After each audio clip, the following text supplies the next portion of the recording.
Tayo na tayo magsitayo, Jeremiah chapter 17 at basahin po natin ang buong chapter kung saan yan ang dyan hango ang atin pong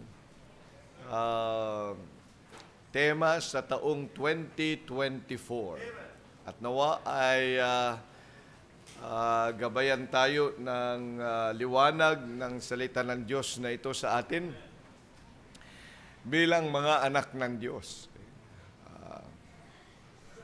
We really need to yield. Okay? Dalawa ibig sabihin ng yield. Yield, magbigay daan sa Panginoon. Yield yourself. Okay? And another meaning of yield is to bear fruit. Okay? At kaya nga ho, napakayaman niyang tema na yan. Okay. So, we must, every day or daily of our lives, we must yield to the prompting of the Holy Spirit. We must yield to God, to His Word. In other words, siya yung manguna sa atin. Kaya po yung inumpisan natin na verses na gagamitin natin to recite ay hindi lamang just because we recited it, but because we know it was applied in a specific instance in our lives. At nagagamit pala yun. Oo, nagagamit ang salita ng Diyos sa mga practical lives ng mga tao. Hindi po yan kasi hiwalay sa buhay natin, sa bahay, doon sa opisina, sa pinupuntahan natin, sa pasyalan, sa business circles, sa mga kaibigan, wherever you go, the Word of God is alive. Marami lang mga Kristiyano ang nabubuhay hindi talaga sa salita ng Diyos, kundi nabubuhay sila ayon sa dikta ng mga pangyayari sa buhay nila o kaya sa salita ng tao. Dapat ngayong taong ito ay matuto tayo mag-yield. Never cease from yielding to our God. And then the other side of that meaning is yielding, meaning bearing fruit. Never cease to bear fruit. Okay? Which is the context actually of the text that we are reading. Sapagkat inihalin tulad ang isang nagtatrust sa Panginoon sa isang puno na kahit kailan, throughout the year round, he bears fruits. Hindi siya masasaktan pagdating ng El Nino. Yung drought, pag may drought, diba, may mga impact sa buhay natin pag wala na tubig. May mga halaman na kapag walang tubig, kitang-kita mo yung impact sa kanya. Nagda-dry, nagiging brown, imbis na green. Pero ito po ang sinasabi no ating text, dyan po yan na nakuha, na he will not be affected by the drought, by the heat that would come. Ganyan po yan katindi because it is well-grounded. Biro mo yung roots niya, found the source in deep down the ground. Yung iba kaya nagda-dry kasi yung kanilang roots ay nasa ibabaw lang. Pero sa kanya, if this tree can yield year-round and hindi yun magda-dry yung kanyang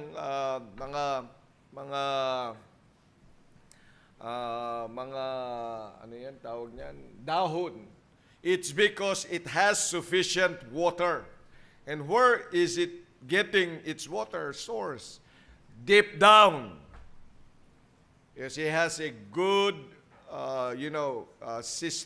root system na napakalalim ang kanyang pagkakakapit at pagkakahanap doon sa source ng tubig. So, ganun din ang dapat na Kristiyano sa atin ay maranasan natin. Amen? Na hindi tayo nag-dried up, hindi tayo nakaranas ng na-burn out ako. After the whole year, na-burn out ka sa dami ng ating mga ginawa. Ang atin pong intensyon at ang intensyon ng salita ng Diyos ay hindi makaranas ng mga Kristiyano, lalo na ng ating simbahan, ng tagtuyot sa ating buhay.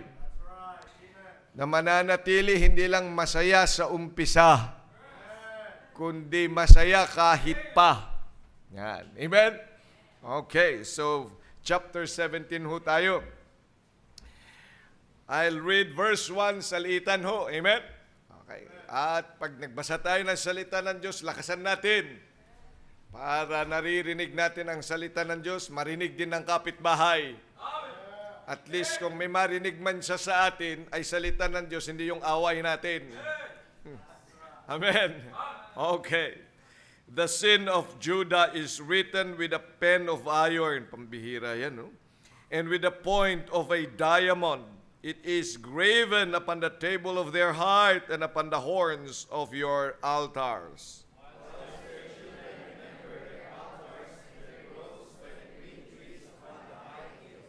O my mountain in the field, I will give thy substance and all thy treasures to the spoil, and thy high places for sin throughout all thy borders.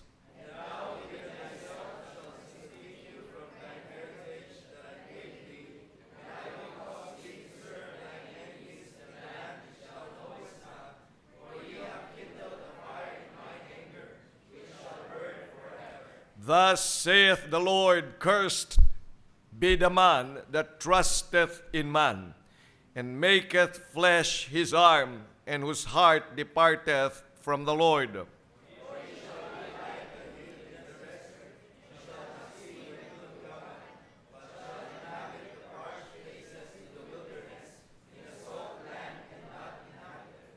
Blessed is the man that trusteth in the Lord, and whose hope the Lord is.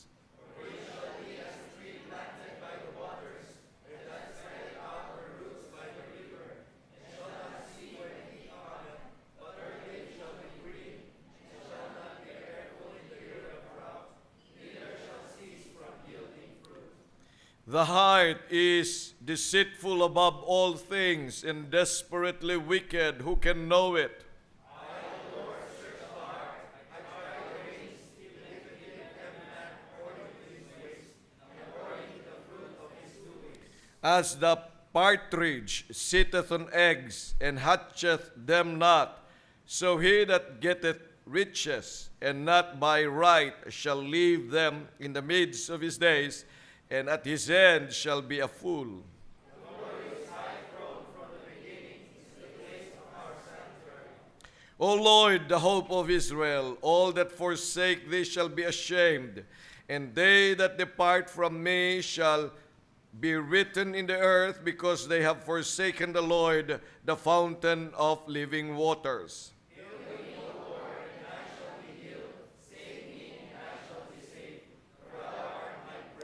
Behold, they say unto me, where is the word of the Lord? Let it come now. As for me, I have not hastened from being the master to follow thee. Neither have I desired a hopeful way. Thou knowest that which came out of my lips was right before thee. Be not a terror unto me, thou art my hope in the day of evil.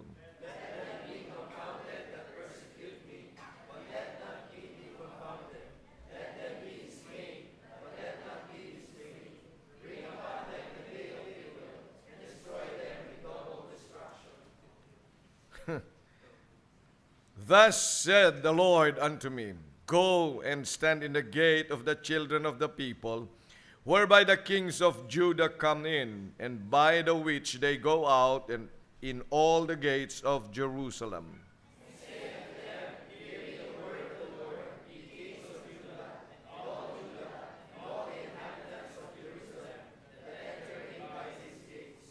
Thus saith the Lord, take heed to yourselves, and bear no burden on the Sabbath day, nor bring it in by the gates of Jerusalem.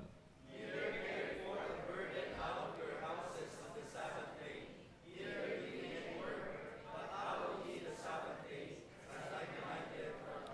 But they obeyed not, neither inclined their ear, but made their neck stiff, that they might not hear nor receive instruction.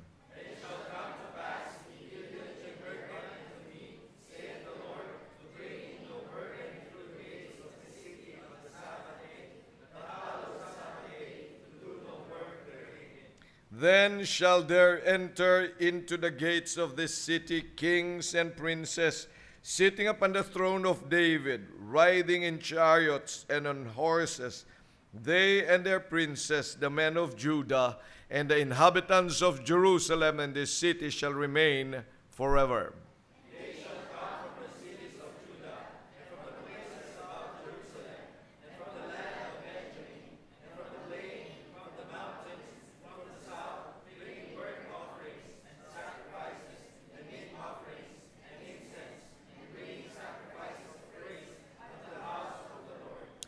But if ye will not hearken unto me to hallow the Sabbath day, and to not bear a burden, even entering in at the gates of Jerusalem on the Sabbath day, then will I kindle a fire in the gates thereof, and that shall devour the palaces of Jerusalem, and shall not be quenched. Dakilang Diyos, muli po pagpalain ang inyong mga salita sa amin pong kalagitnaan. As we unravel the truth that is in our text this year, neither shall cease from yielding. Inihiling ko po, Panginoong Diyos, na maunawa po namin ito at makita po namin ang intensyon ng mga salitang inyong binitawan upang amin nga pong lalakaran sa taong 2024. At dito nga po ang bawat isa sa amin ay magtumibay. At higit sa lahat din po ang inyong simbahan ay patuloy nga pong maging isang patutuo sa hindi lamang sa komunidad na ito, kundi sa iba pang mga pamayanan na maaabot nga po ng inyong simbahan. It would be our joy, Lord, na gamitin niyo po bilang isang simbahan. That's why I ask, Holy Spirit, that you would help us out as we try to scratch in the surface ang bagay na ito na dapat po namin panananganan sa paumpisa nga po ng aming paglalakbay muli sa taong 2024. Maraming salamat sa mga kapatiran na naririto ngayon. At nawa ay maging instrumento ang bawat isa sa amin para higit na maunawa namin ang amin pong ang salita na amin nga pong binasa ngayon, na aming bibigyang pansin, at araw-araw sa 2024 ay maging conscious ang bawat isa sa amin that we indeed would not allow the cessation of yielding fruit in our lives at bilang isang simbahan. Kaya hinihiling ko po, Holy Spirit of God, pangunahan mo mga po kami. Maraming salamat sa pagkakataong ito sa pangalan ng Panginoong Hesus. Amen. Amen. Okay, please take your seats. So nandyan po ang konteksto ng ating pinag-uusapan, no? Na ito ay tumutukoy individually sa atin at isang simbahan sapagkat ito ay sa mga people of God. Okay? Kung muli nating babasahin yung pinaka-teksto natin ngayong taon, verses 7 and 8, andyan po yan. Blessed is the man that trusteth in the Lord, and whose hope the Lord is. For he shall be as a tree planted by the waters, and that spreadeth out her roots by the river, and shall not see when heat cometh. But her leaf shall be green, and shall not be careful in the year of drought. So hindi siya magiging tuyot. Hindi rin siya matitinag ng init. Amen. Kahit mangitim yan, Pero hindi siya matitinak. Ayan, nandyan naman kahit mainit, di ba? Kahit walang aircon, amen? Ba't nawalan ng amen doon kahit walang aircon? Ala naman, pag nagso-soul winning tayo, dalhin natin tong aircon, di ba? Hindi naman, dito lang. Okay. Amen. Okay. So yan, sabi ng Panginoon diyan, ano yan? He shall be a tree planted by the waters and that spreadeth out her roots by the river. Biro mo yan? Yan nga, kaya hindi siya nauubusan ng tubig, hindi siya na-dry out, hindi siya na-burn out. Okay? May marami kasi mga excited sa gawain, and then after so much pressures and work to be done, and then after a few months or days ay biglang nasisira. Bakit ho? Kasi nga na-burn out na nga ang tawag natin diyan. No? Hindi na siya napagpatuloy.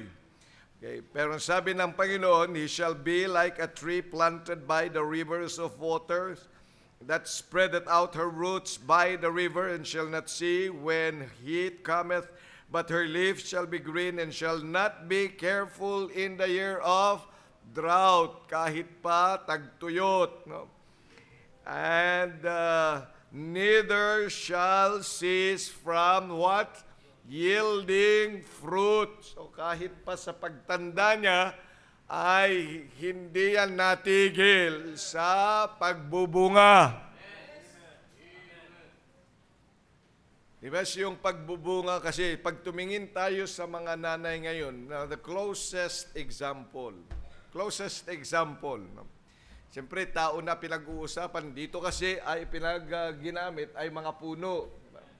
Kapag ang nanay ay marami ng bunga, di ba sila yung nawawalan na ng ngipin? Sila yung mga nangungulubot na, hindi ba? Bakit? Kasi nga naubos na ng lakas nila sa kaiiri, sa pagbibigay ng buhay. Kasi patanda na talaga sila. Kaya nga binigyan tayo ng example na kahit pa nag-80 years old na si Sarah, nakapanganak pa. Ano nangyari? Kasi ang Diyos ang nagbigay ng youthfulness sa womb of Sarah. Amen. Dapat nating maunawa yung bagay na yan. At iyon yung intensyon natin ngayong 2024.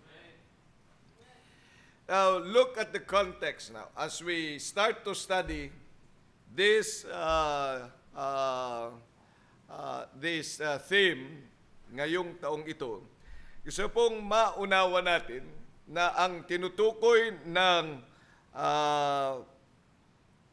ating text ay tayo na mga pinatawad sa mga kasalanan nating napakahirap sanang patawarin.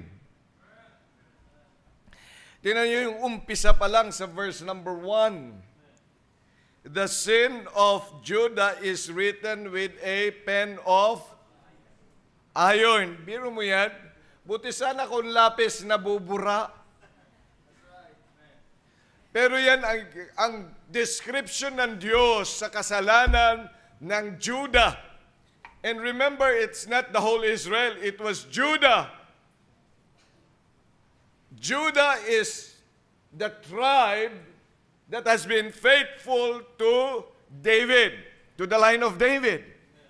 At doon po sa kingdom of Judah, if you still remember it right, pero alang-alang sa mga bago, yung Judah is the southern kingdom, and Israel is the northern kingdom. At yung northern kingdom, ang dami nila, mas marami sa kanilang hari ang talagang masasama ang naging hari. Kumpara sa Judah, that there were many who are also righteous kings. Mas marami yan. At sila din ay nanatili na loyal sa Panginoon. But then, look at our text this time. Said, ang ifinokus dito ay ang Judah, which is supposed to be a better Israelite, a better Hebrew. Pero sabi ng Panginoon, their sin, the sin of Judah, is written with a pen of iron.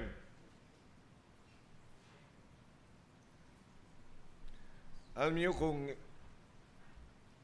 we claim to be someone who is closer to God, tapos in comparison with other people, mas masahol talaga yung kasalanan nila. Kung yan ang titingnan natin.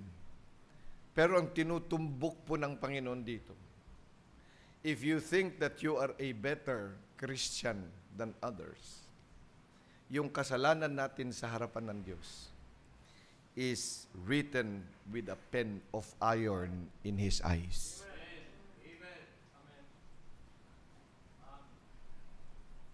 Okay, someone who thinks that he is a better person than the other one ay nagkakamali siya. Kasi kung talagang better person ka, dapat mas mataas talaga ang standardiya ng Diyos sa iyo. Yan kung sino dapat talaga ang mga nasa circles o front line, mas mataas talaga dapat ang standard. At mas stricto dapat talaga yung leader doon sa mga mas malapit sa kanya.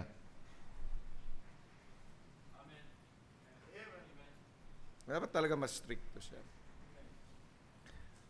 Kasi nga, look, God is a perfect God. He is a holy God. So sa tingin natin, ang heinous crime, marahil, ay yung pagpatay. Pero sa Panginoong Jesucristo, tandaan natin, ang sabi niya, you have heard that it was said of old time, thou shalt not commit, thou shalt not kill. But I say unto you, whosoever shall say to his brother, Raka, is danger. Faces the danger of what? The lake of fire or the fire in hell. So sa salita pa lang yun. Kaya sa harapan ng Panginoon.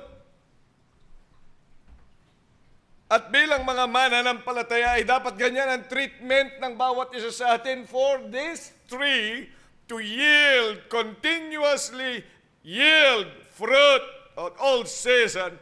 Dapat yung kanyang standardiya ay singtaas ng standardiya ng Diyos kung patungkol sa kasalanan. Some people's sin are outward. Ibig sabihin, very obvious, kitang-kita. But some people's sin are in the inward. A tree that ceases not to yield fruit is a person who takes in consideration his inner sin in the eyes of God. Kaya nga yung isip niya, yung puso niya, yun ang kanyang binabantayan lagi. His secret life, yun ang kanyang mas pinag-iigi sa buhay niya. Marami nagkakaigi saan? Sa panlabas. That we should look good. Our reputations are good in the eyes of many. Pero bakit nga ba mahina? Ay sapagkat nga ang Panginoon, He looks onto the heart. It's that inner thing na hindi kita ng tao, na ang Diyos lang nakakita. Kaya nga, the sin of Judah, who is supposed to be a better counterpart of the people of God, closer to the temple. Judah is the best of the tribes. Dahil dyan po dadaan ang lahit ng ating Panginoong Jesucristo. Pero sabi ng Diyos, their sin is written with a pen of iron and the point of a diamond. Ganyan tinitingnan ng Panginoon ang atin pong mga puso, ang atin pong mga intensyon sa ating buhay. Kung anong uri, anong bang dahilan mo, anong dahil mo. Ika nga, anong layunin mo sa ginagawa mo sa mga bagay na ginagawa mo. Why do I do this thing? Bakit ko ba ginagawa ito? Bakit ba ako nakakasuot nito? Bakit ba ako maawit? Ba't ako nagso-soul winning? It's always the motive. It's in the inside part.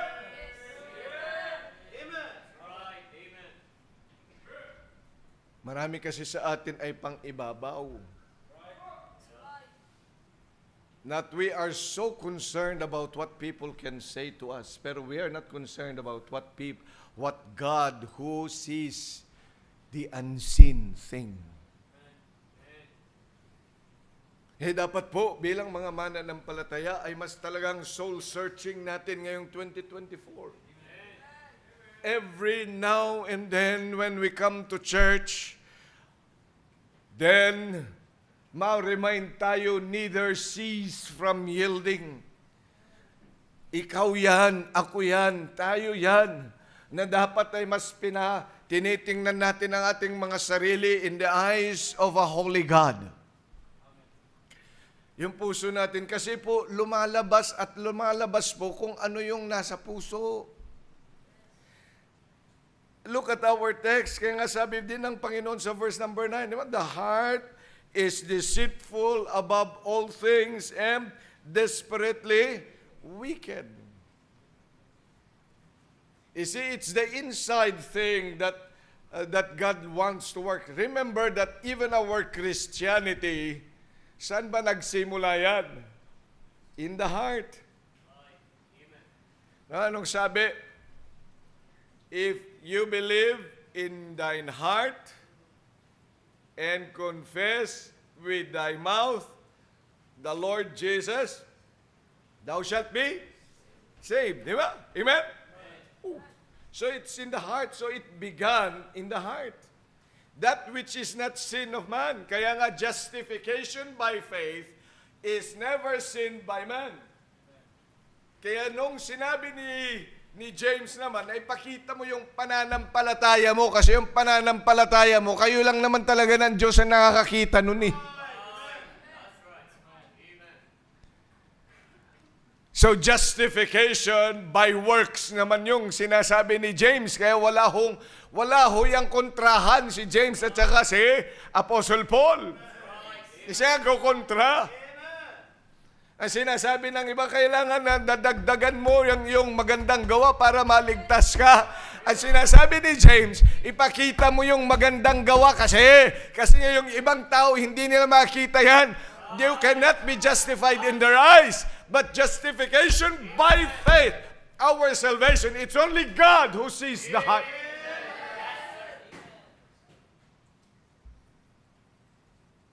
Remember also the story of Mary. Kung titingnan po ninyo yung pangyayari doon sa nakaraang Christmas story. Ano yun, New Year na eh. Baka makalimutan natin yung Christmas story. Remember that nung ino-observe lahat ito ni Mary, anong sabi niya? She pondered these things in her heart. Nakakita po ninyo yan?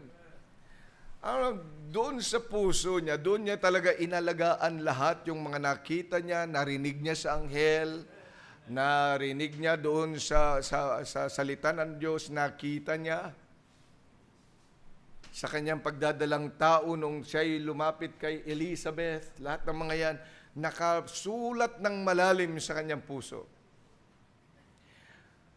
Nung siya nag-testify, nung dalhin na nila ang Panginoong Kristo nung siya nanganak at inilagay siya saan? Doon sa kamay ni Simeon at saka nang narinig nila ang salita ng prophetess na si Ana. Ang lahat ng mga yan ay inilagay niya sa kanyang puso. Now, noong makaalis na ang Panginoon, nasa sangkalangitan na siya, buhay pa si Mary. Pero si Joseph, hindi ko na alam kung nasaan. Kung nasa Old Testament na siya noon, or nasa New Testament pa rin siya. So, pero ayon sa mga Bible scholars, namatay na yata si Joseph. Ang bilis niyang namatay. Samantalang si Mary, biro mo, sino ba ang talagang nasaktan? Di ba? Ang nanay talaga who bore. When Jesus was crucified, di ba nga, yung nanay yun? Si Mary yun. So mas matindi ang kanyang pressure. Pero bakit siya Yuri, sa tingin mo? Bakit siya proceed? Bakit siya nanatili? Nandoon pa rin siya sa prayer meeting. Noong si Pedro na yung pastor, andoon pa siya. You know why? Because ang inalagaan niya, she never ceased from yielding fruit. It's because her heart was right with God. Di ba laging sinasabi din, maging ang sabi ng preacher doon sa Proverbs, anong gagawin natin sa ating puso? Keep thy heart with all diligence, for out of it are the issues of life. Kapag yan po kasi, nag-alaga ka ng kasalanan dyan, ang tingin ng Diyos yan, nakasulat yan sa pen of iron with what? The point of diamond. At kahit maliit yung kasalanan yan na hindi nakikita, na parang okay lang sa atin. But in the eyes of God, it's sin. However and whatever sin you have, sa harapan ng Diyos, pantay-pantay ang kasalanan.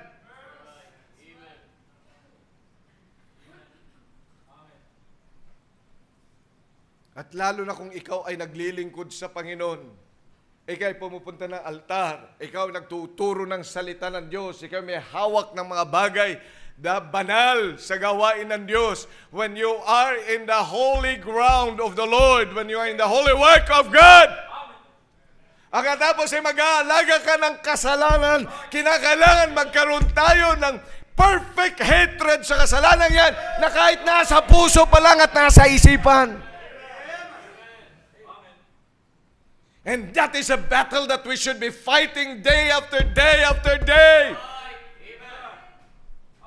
Kaya nga sabi ng Panginoon na dapat yung ating mata, yung ating puso, yung ating naririnig, ang mga yan ay ating pinag-iingatan sapagkat yan pumapasok ang mga masamang kaisipan sa mga narinig nating masama, sa nakita nating masama. Kaya nga po ay dapat lamang kung ikaw ay laging nandoon sa iyong YouTube, nandoon ka lagi dyan sa mga social media, sa mga babasahin na nagbibigay sa iyo ng mga masamang kaisipan, ay dapat lang ay tanggalin mo na yan. Bakit pa kasi noon mga yan?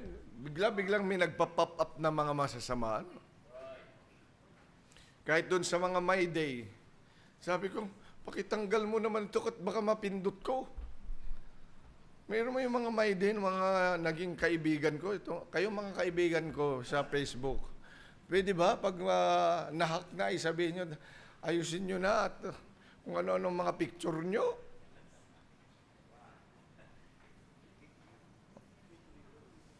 Ayun. Kaya ina-unfriend ko na lang kasi kung ano-ano mga picture nyo nalabas.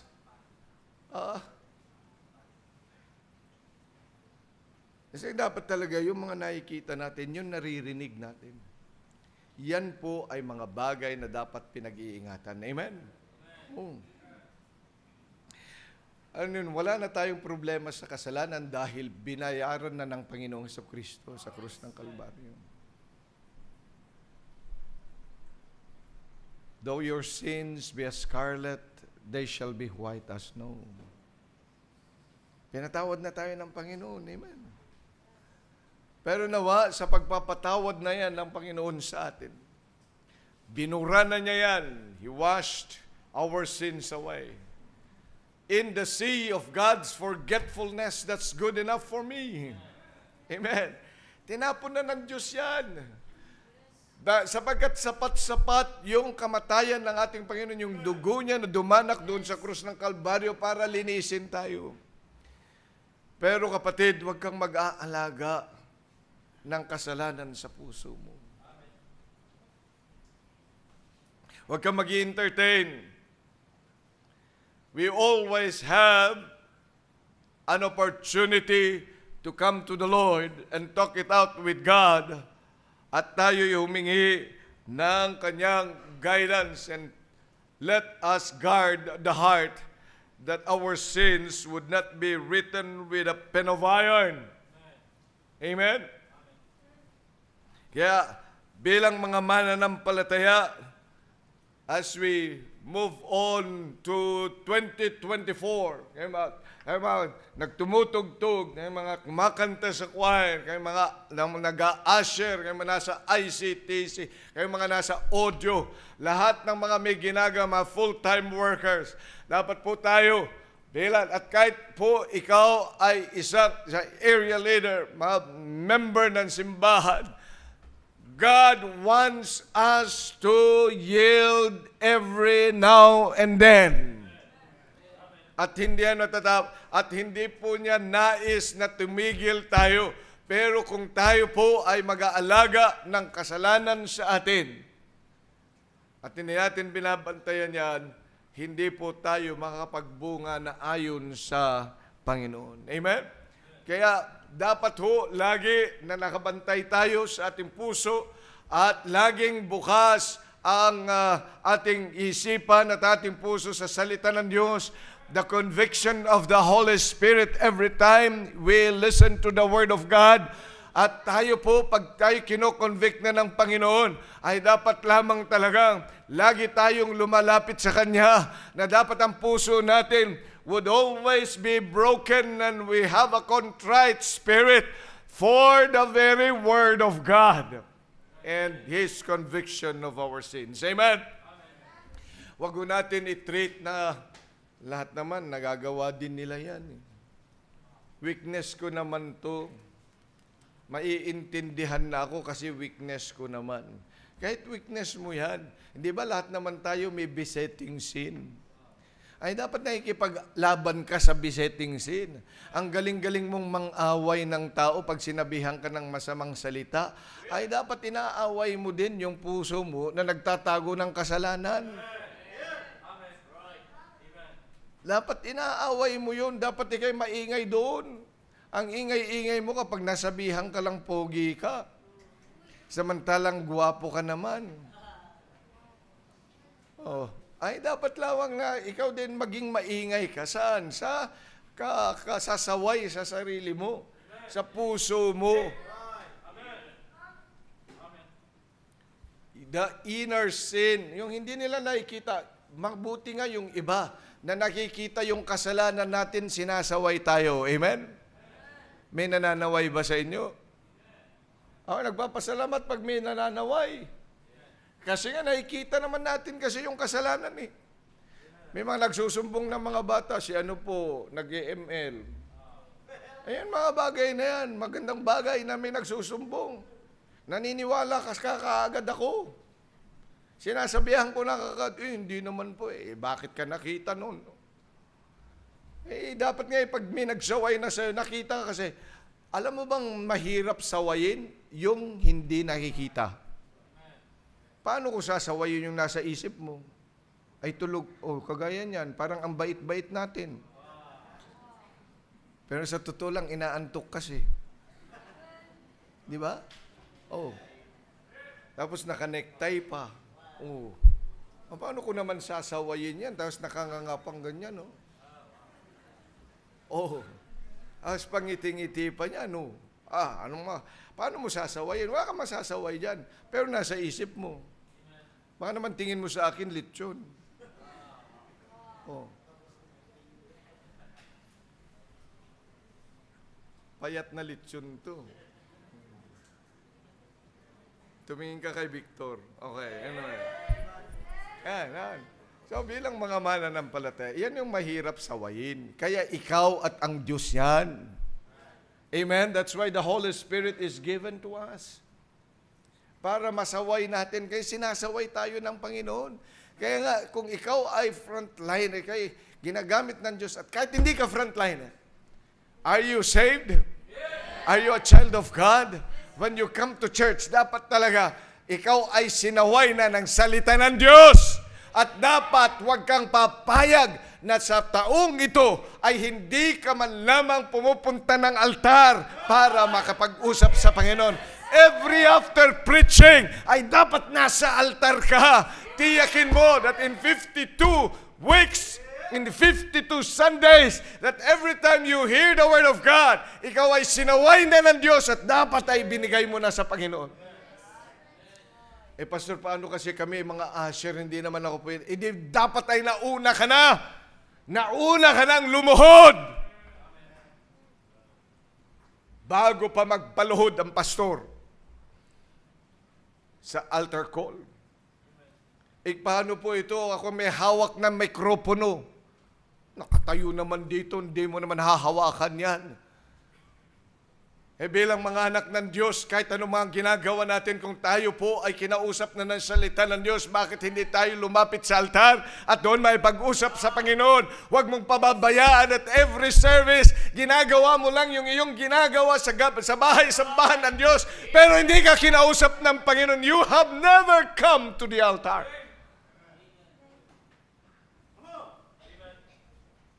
God sees that sin. Alam natin, marahil ay napakabait tayo, parang napakabait natin sa harap ng marami kasi wala naman silang makita sa atin. Wala naman silang makita sa ating masama. Wala silang narinig sa ating masama. Wala silang nalalaman sa iba na kahit nasa malayo ka, you are doing good.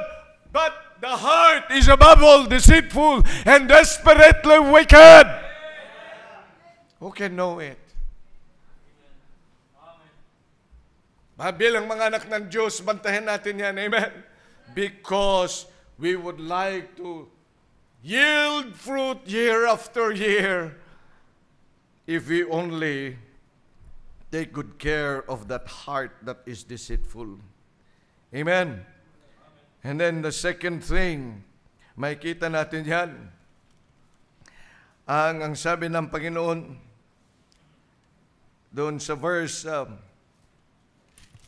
number 15, ang sabi nila, behold, they say unto me, where is the word of the Lord? Let it come now. Bilang mga mananampalataya, a person that will always yield is a person who is always nourished by the word of God. Yung dumadating ba sa iyo yung salita ng Diyos? Marami kasi dumadaan sa atin ang salita ng Diyos. Nadaan lang. Narinig lang natin. Parang pumunta ng simbahan. Saan ka nagpunta? Nagsimba. Nakapakinig ako ng salita ng Diyos. Nakapakinig ka. Dumaan lang. Tingnan niyo ang nakalagay dyan, no? Where is the word of the Lord? Let it come. Ano ibig sabihin, let it come? Ay di pumunta sa iyo. Ay marami sa atin ay nadaan. Dumaan lang sa atin ang salita ng Diyos. Dumaan lang yung verse. Pero hindi na natili sa atin. Pero hindi natin nagamit. Pero hindi tayo kinonvict. Pero hindi ka nga nagkaroon ng tamang response. Bilang mga mananampalataya, let the Word of God come to us. Ang dami mong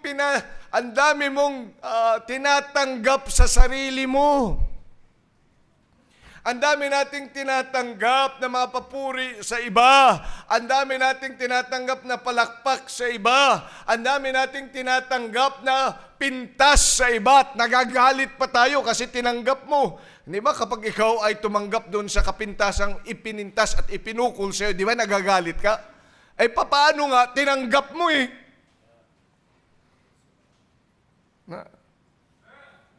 Kasi dumating sa'yo. Eh kung pinadaan mo lang yun, dumaan lang yun. Pag dumaan lang yung puna sa'yo, pag pinadaan mo yung puna sa'yo, hello, are you arrived? Mabuhay ang bagong taon. Oh, ano ba? Pag pinadaan mo lang yun, yung puna sa'yo, meron kang magiging reaction? Dumaan lang, di ba? Pag dumaan lang yung ahas, pag yung ahas pumulupot sa'yo, tapos ka. Pero kung dumaan lang, okay lang, di ba? Kung yung masamang hangin dumaan lang sa'yo, okay lang. Dumaan lang eh. Kung, eto mambay sa'yo, tapos dumikit pa sa'yo, kaya ganun yun.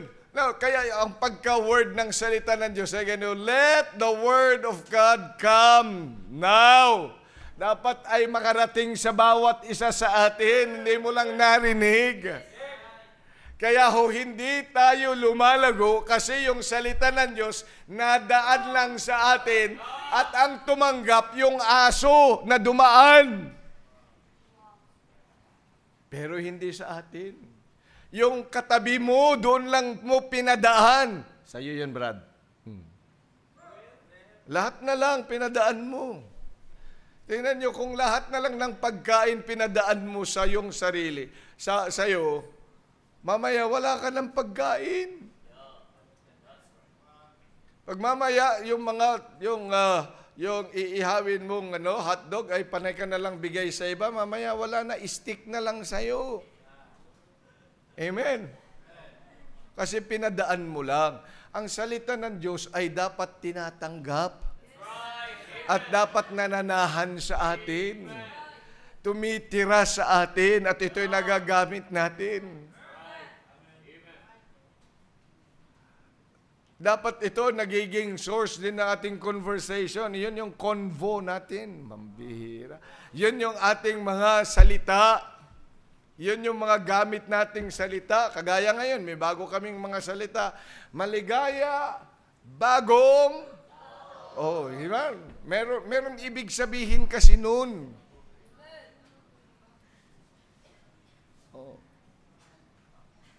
Kasi nga, hindi lang yun dumaan na natili sa kanila.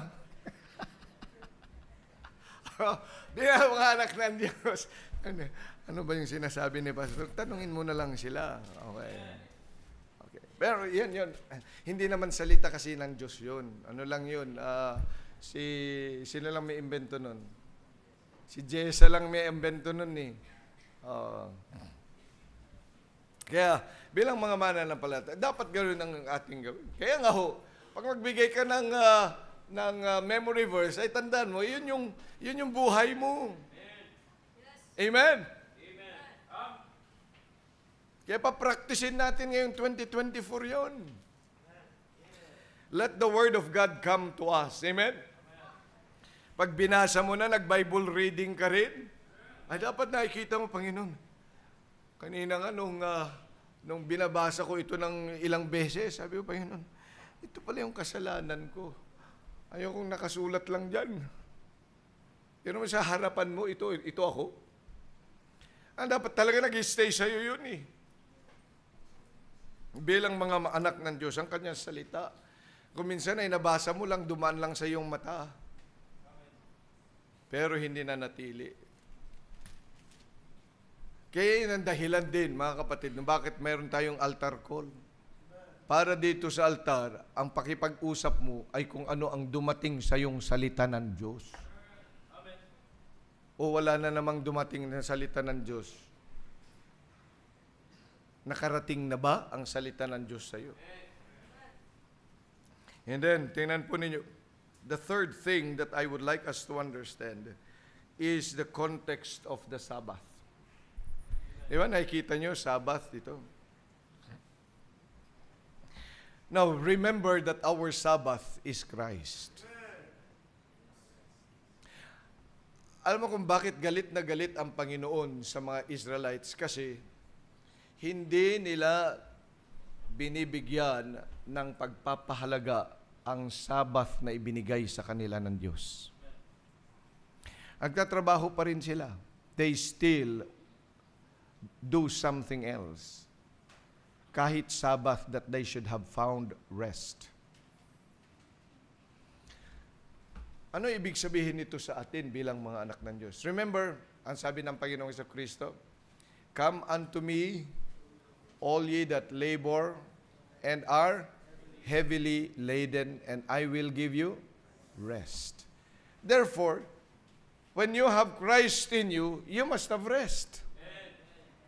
Ay bakit ang dami po ang worry sa buhay? Bakit meron ka pa ng tangan-tangan na para bagang sa'yo ang lahat ng problema?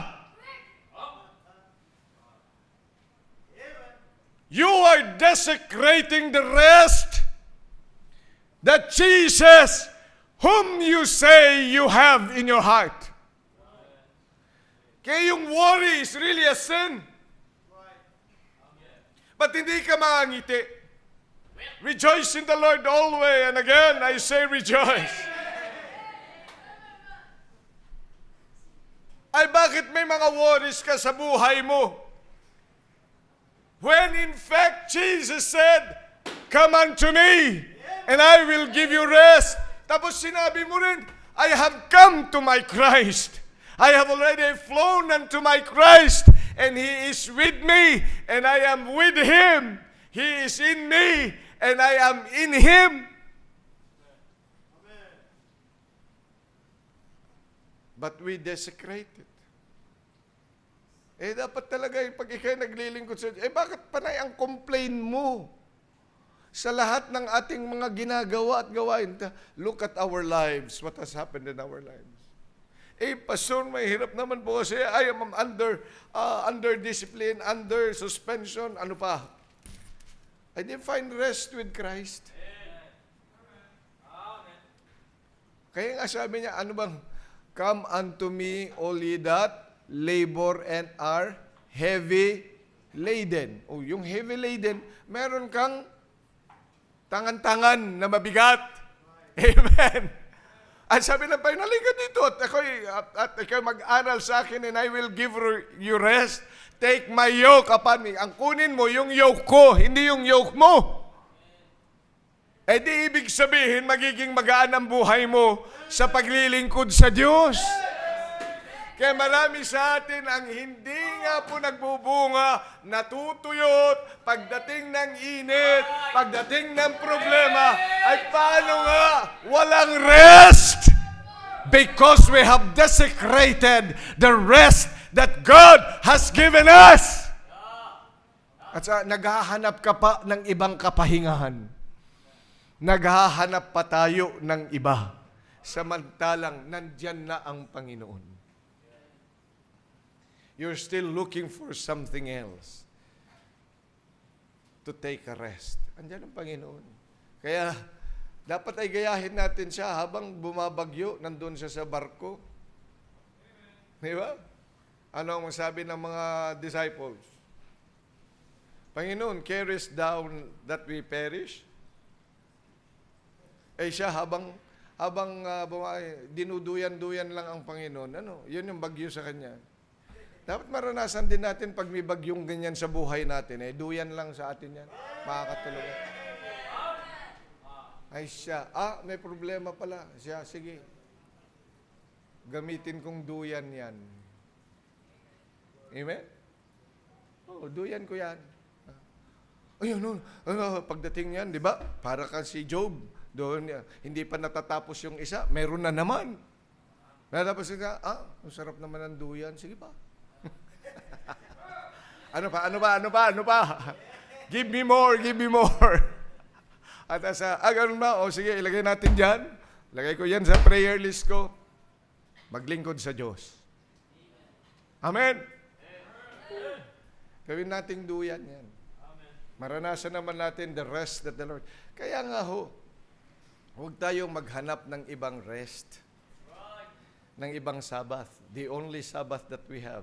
In the midst of all our struggles last year and this year, siyempre ngayong year may struggle pa rin. But we can be assured that there is rest in our Christ. Amen? Kaya itong sinasabi ng Panginoon, neither cease from yielding will happen. Only if we know where to take a rest. Kaya, yung sinasabi ng mga gulo, habang nagpapahinga, maghinguto. Sabi ko, habang nagpapahinga, hindi ko maintindihan dati yun eh. Habang nagpapahinga kayo, magtanggal ka ng damo. Sabi, magpapahinga, pinagtatanggal ako ng damo. Pero may pinagagawa pa rin. Siya, ano ba yun? Anong wisdom doon? Di ba pero, now I understood na pinagpapahinga tayo, if you have Christ, napagpahinga ka, habang nagsosoul winning ka, habang ikaw ay nagkumakanta para sa, habang nagbabasa ng Bible, habang pumupunta ka ng simbahan, habang naglilingkod ka sa Panginoon, ang mga bagay na yan ay pahinga. Amen? At hindi yun kabigatan. Kaya, yung mga nagkukwit, doon sa gawain ng Diyos, naging kabigatan sa kanila ang kanilang mga ministry. Ang ministry natin, kasama natin ng Panginoon yan. Yan ay kapahingahan natin.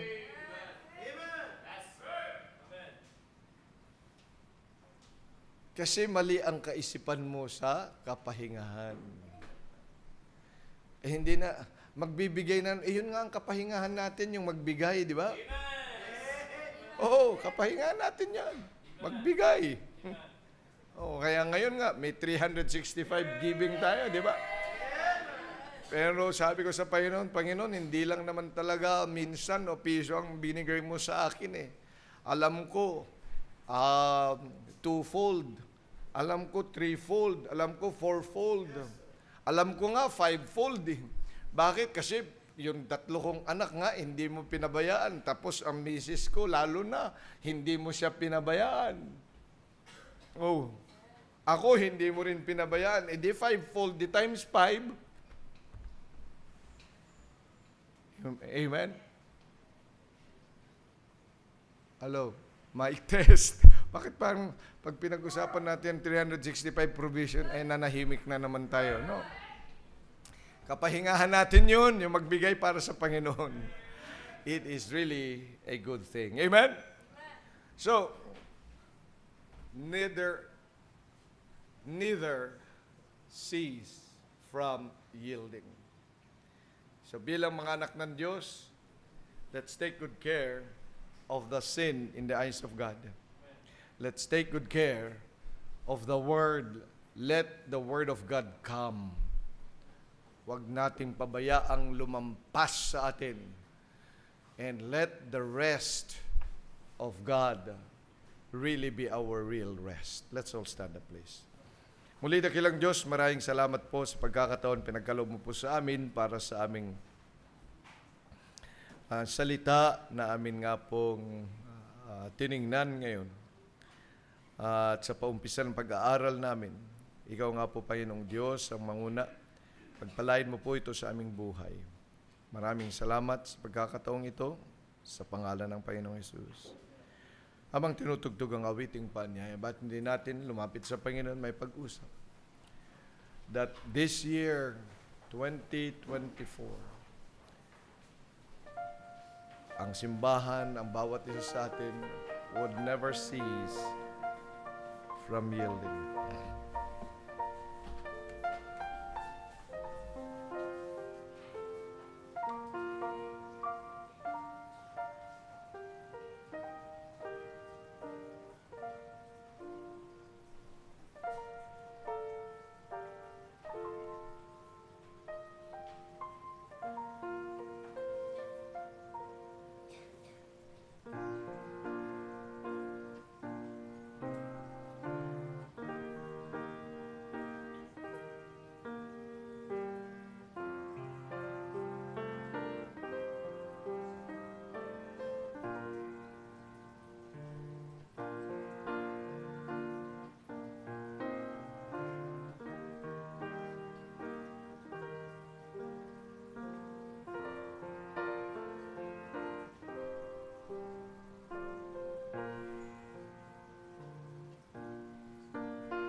Muli dakilang Diyos, kami pinagpapasalamat sa inyong salita at sa pagkakataon na binigay mo po sa amin para magkaroon ng service ngayong araw na ito.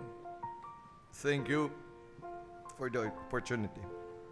Palain mo po ito sa aming puso, sa aming buhay, at magsilbing gabay namin ito as we go along with 2024. Maraming salamat po sa pagkakataong ito sa pangalan ng Panginoong Hesus. Amen. And the people said,